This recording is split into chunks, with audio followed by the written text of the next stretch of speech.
আকাশের নীল যেখানে বরফের শুভ্রতায় মিশে যায়, সেখানে বাতাস হয়ে ওঠে ভারী আর নির্মম।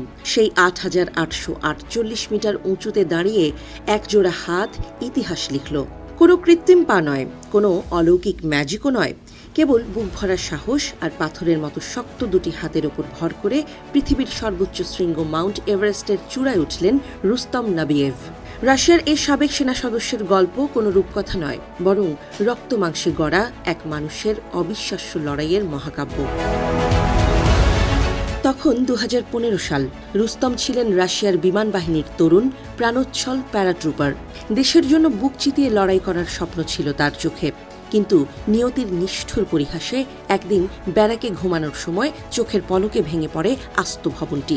সেই ধ্বংসস্তূপের নিচে চাপা পড়ে প্রাণ হারান অনেক সহযোদ্ধা। রুস্তম অলৌকিকভাবে বেঁচে গেলেও তার দুটি পা চিরতরে কেড়ে নেয় সেই দুর্ঘটনা।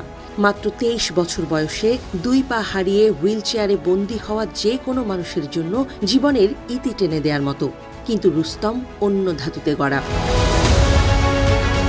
দুর্ঘটনার পর হাসপাতালের বিছানায় শুয়ে রুস্তম বুঝতে পেরেছিলেন জীবন তাকে এক চরম পরীক্ষার মুখোমুখি দাঁড় করিয়েছে।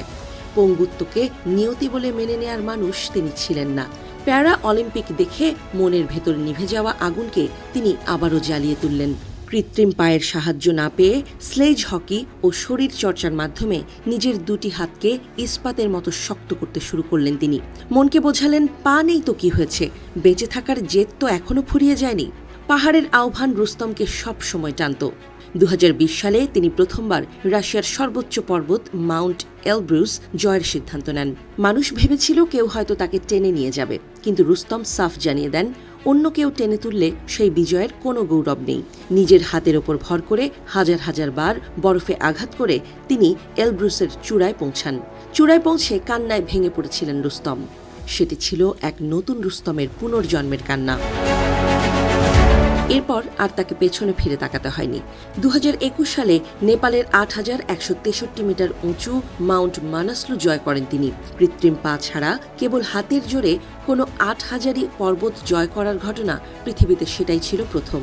মানাসলু জয় করার পরেই রুস্তমের চোখে আঁকা হয়ে যায় পৃথিবীর ছাদ মাউন্ট এভারেস্টের মানচিত্র।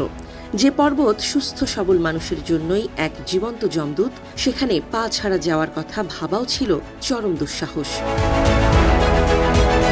২০২৬ সালের এপ্রিল মাসে রুস্তম নেপালে পৌঁছান।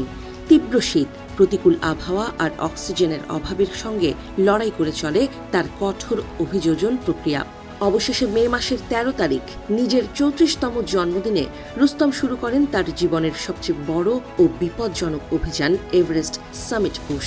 এটি কেবল একটি পর্বতারোহণ ছিল না, এটি ছিল মৃত্যুর মুখে দাঁড়িয়ে জীবনের জয়গান গাওয়ার এক মহোৎসব। এভারেস্টের ৪টি ডেথ জোন ও ক্যাম্প পার হওয়া কতটা দুঃসাধ্য তা কেবল পর্বতারোহীরাই জানেন।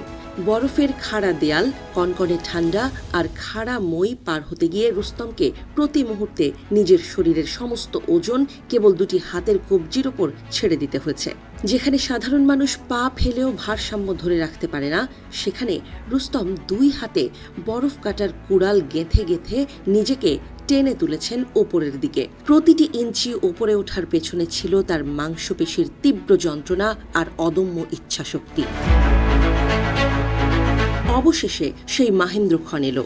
২০ মে সকাল ৮টা ১৬ নেপালের আকাশে যখন ভোরের সূর্য নতুন আলো ছড়াচ্ছিল, ঠিক তখনই পৃথিবীর সর্বোচ্চ বিন্দুতে গিয়ে থামল রুস্তমের দুটি হাত।